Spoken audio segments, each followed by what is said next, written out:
For Women Only, What You Need to Know About the Inner Lives of Men, revised and updated edition. Oasis Audio presents For Women Only, revised and updated edition by Shaunti Feldhahn, read for you by Shaunti Feldhahn. Chapter 1, Light Bulb On, How I Woke Up to What I Didn't Know About Men. The other half of the people on the planet already know what you're going to hear in this book. As newlyweds, my husband and I lived in Manhattan, and like all New Yorkers, we walked everywhere. But I quickly noticed something strange. Quite often, we'd be strolling hand in hand, and Jeff would abruptly jerk his head up and away. We'd be watching inline skaters in Central Park or waiting to cross the street in a crowd, and he would suddenly stare at the sky. I started to wonder, is something going on at the tops of these buildings? Turns out something was going on, but it wasn't up in the buildings. Have you ever been totally confused by something the man in your life has said or done? Looking at your boyfriend's rapidly departing back, have you ever wondered, why did that make him so angry? Have you ever been perplexed by your husband's defensiveness when you asked him to stop working so much? Yeah, me too. But now, after interviewing and surveying thousands of men, I can tell you that the answers to those and dozens of other common perplexities are all related to what is going on in your man's inner life. Most are things he wishes you knew, but doesn't know how to tell you. In many cases, they're things he has no idea you don't know. This book will share those interviews and those answers, but be careful. You might be slapping your forehead a lot. How it all started. Let me tell you how I got here. It all started with the research for my second novel, The Lights of 10th Street. One of my main characters was a devoted husband and father. Because I had to put thoughts in his head, but had no idea what a guy would be thinking in a given situation, I interviewed my husband, Jeff, and many other male friends and colleagues. I asked, what would you be thinking if you were the character in this scene? It took me a while to figure out how to handle what I found. You see, in many cases, what I heard stunned me, not just because what the men were thinking was so surprising, but because it was so foundational. These weren't feelings that popped up every few months, but were deep, fundamental needs, fears, doubts, and thought patterns that occur in men every single day. It didn't matter whether the man I was talking to was old or young, what his racial or cultural background was, whether he was married or single or churchgoer or an atheist, a corporate executive or a factory line worker. I kept hearing similar things. For example, the character in my novel was a good guy who loved his wife and kids and was a devoted churchgoer and a godly man and a successful businessman. But he struggled with his thought life, especially the visual temptations that beckoned from every corner, from the secret traps of the internet to the overt appeal of the miniskirt walking down the street. So in short, and this is what shocked me, I discovered that instead of being unusual, my character was like almost every man on the planet, including the faithful husbands I was interviewing. That revelation led to a host of others, and following those trails led me to the thousands of personal and written interviews with men, including several professional, nationally representative surveys that form the core of this book. I interviewed close friends over dinner and strangers in the grocery store, married fathers at church, and the single student sitting next to me on the airplane.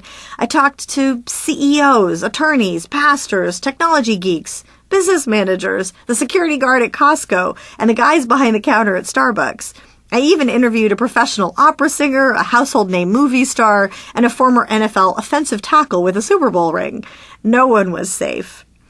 As I learned about what was going on at their secret inner core, I discovered that there were many things I thought I understood about men, but really didn't. Once I got below the surface, everything changed. I felt like a cartoon character who suddenly had a light bulb over my head.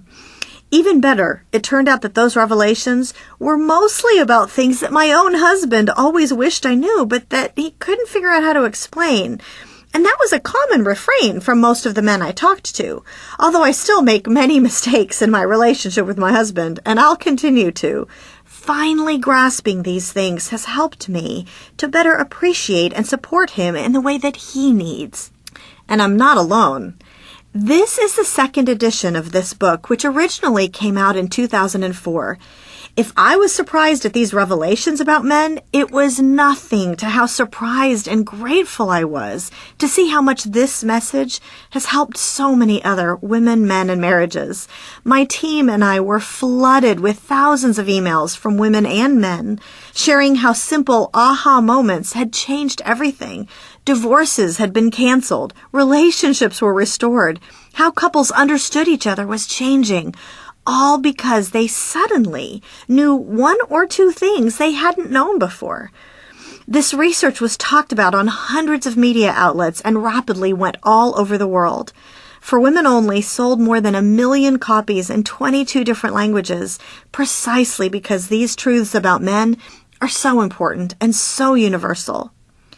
In response to requests, Jeff and I then researched and wrote the companion project, For Men Only, a straightforward guide to the inner lives of women, which came out a few years later, and eventually we followed that one up with a few others in the Only series.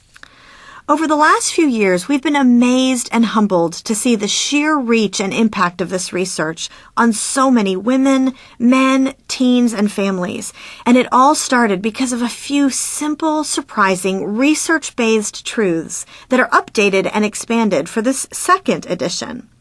For this new edition, I've incorporated several new elements, including research I've done and new surprises I've uncovered since the original book released, as well as some key truths learned by brain scientists in recent years that often help explain why men think the way they do. I've even added an entirely new chapter, The Thinker, which unwraps a truth about men that I was so perplexed by before, but found to be life-changing once I understood what was going on. I hope you find all these light bulb on moments to be life-changing for you as well. Why was this surprising? When all this started, I and countless women I talked to were surprised to be so surprised. Why? I think it's because we women assume we already know plenty about a man's inner life, but that may be one of our problems. See, most men know they're confused about women, but because we don't tend to feel as confused about them, we can go for years without knowing what we don't know. Let me give you an example. We've all heard that men are visual, but what exactly does that mean? It turns out that what that means in practice is the key thing, the specific insight that can help each of us be a better wife or girlfriend or mother. The difference is vast between having the vague notion that men are visual and knowing that that sexy commercial that just flashed across the screen might become a mental time bomb that explodes on him the next day. Or, on a different topic, the difference is vast between helplessly wondering why something made him so upset and having the insight of thousands of men to help us understand not only what is going on, but also how to prevent that problem from arising in the first place. Actually, there was a kind of double surprise in this research. When I interviewed men and drew some conclusions, they would often say, "But women already know that. Surely they know that." All too frequently, I found myself replying, "Well, I didn't know that." Thousands of other women I've learned don't either. And since the same is true on the men's side, no wonder we have misunderstandings and conflict. Yet the solution is often simple. Both Jeff and I have been astounded to discover that the majority of relationship problems do not stem from the big intractable issues. Instead, they tend to spring from basic human cluelessness, from simple avoidable misunderstandings, from a light bulb on moment that never happened. 8 revelations. So, here are the revelations this book is going to deliver. 8 insights that will take you from surface level to in practice in your relationships with a husband, a boyfriend, or a son. As with us women, the inner life of a man comes as a package with all these elements melded together and wrapped up inside. Every area affects every other area, and I'm only covering those few areas that I thought were the most important, surprising, and helpful. So let's take a look at the 8 surprises. First, I'll read our surface understanding, followed by what we uncovered about it. In other words, what that really means in practice. To see this chart yourself, look at the PDF located on the last disc of this audiobook. Our surface understanding is men need respect. What that means in practice, men would rather feel unloved than inadequate and disrespected. Or men are insecure. What that means is, despite their in-control exterior, men often feel like imposters and are insecure that their inadequacies will be discovered. Another surface understanding, men avoid issues by checking out. Well, what that means is actually that men address issues by first pulling away to process and think so they can better talk about them later. We think men are providers.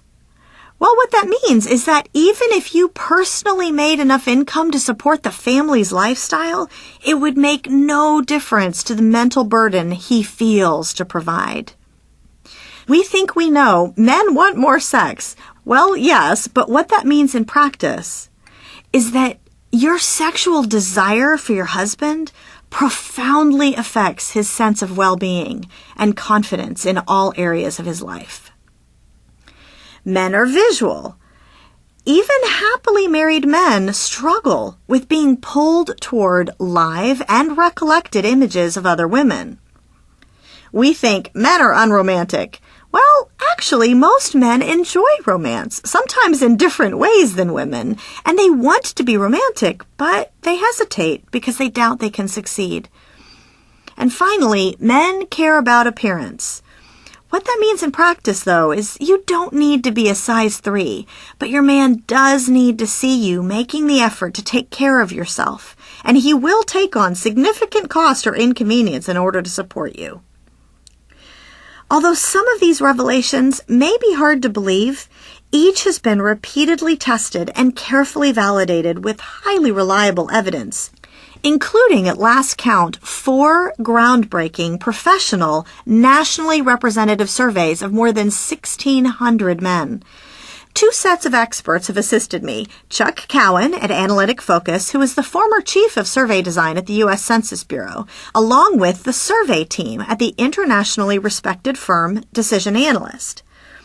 The surveys we developed together were meticulously planned and executed and designed to deliver reliable results. The surveys had a 95% confidence level, plus or minus 3.5. In total, the anonymously surveyed men ranging in age from 21 to 75 answered several dozen questions about their lives and how they think, what they feel, and what they need. The surveys stressed that we weren't dealing with outward behavior as much as with the inner thoughts and emotions that led to their behavior. I also conducted multiple more informal surveys, often to follow up with specific groups. For example, with a group of 400 anonymous church-going men and another of male business executives. Amazingly, across all these surveys, there were very few differences. After all the surveying, the results of my personal interviews were confirmed. When this whole thing started, I hadn't just happened to interview the weirdest men on the planet. Instead, all the anecdotes and quotes you will hear in the chapters ahead are backed up by statistically valid evidence. Before we start, some ground rules. You're probably raring to keep going, but first I'd like to offer some ground rules. If you're looking for male bashing or proof that your husband or boyfriend is indeed a cad, you won't find it here. I honor the men who shared their hearts with me, and I hope that by sharing their insight, more women might come to understand and appreciate the wonderful differences between us. Next, this book is not an equal treatment of male-female differences, nor do I deal at all with how your man should relate to you. Yes, we women obviously also have needs, but since the theme is the inner lives of men and my time is limited, I'm focusing entirely on how women relate to men, not the other way around. That is also why the personal relationship surveys did not poll gay men. You and your man can find the other half of the story in For Men Only. That said, if you and your mate are going through both books, one great tip is to read or listen to the book about you first. In other words, he reads this book and you read For Men Only. If you're reading the printed copy, you can highlight and make notes in the margins about which points matter most to you. Then, when you trade books, you are each reading a personalized copy. Next, realize there are exceptions to every rule. When I say that most men appear to think a certain way, realize that most means exactly that. Most, not all. You or your mate may actually find that you're more like the opposite sex in some areas. The key is to sincerely look for what matters most to your man. Next, some readers will be dealing with serious issues that go beyond the scope of this book. If you or the man in your life fall in that category, please get the experienced and specialized help that you need. You can also go to forwomenonlybook.com to explore more resources. Fortunately, understanding these points about men can make for a helpful starting point on your road to healing. Next, these findings reveal how men normally think and feel, not necessarily what is right in their outward behavior. You may find some insights distressing because they affect your view of the men in your life and your view of yourself. It would have been more comfortable for me to exclude certain statements, but I realized I was hearing things men often want us to understand, but may not be willing or able to say directly to their spouses or girlfriends. Please realize that in most cases, these comments have little to do with us. They just reflect the way men are wired, and we should celebrate that fact. After all, it's because he is wired as a man that you love him. Next, you'll notice a faith-based thread running throughout. Thousands of churches now require couples who are planning to get married to read or listen to this book and For Men Only together. I also spend a lot of time speaking in the faith arena. That said, we surveyed men regardless of cultural background or religious belief, and my aim is for this book to be accessible and helpful to everyone. Finally, and most important, I hope that this journey is not just about learning intriguing new secrets. The more we understand the men in our lives, the better we can support and love them in the way they need to be loved. In other words, this revelation is supposed to change and improve us. In the last 10 years, I've seen that in almost every case, if we are willing to do that, even if it is one-sided at first, the other outcome we so deeply desire, a more satisfying relationship with the men we love, is sure to follow. So, listen up, ladies, and join me as we journey into the fascinating inner lives of men.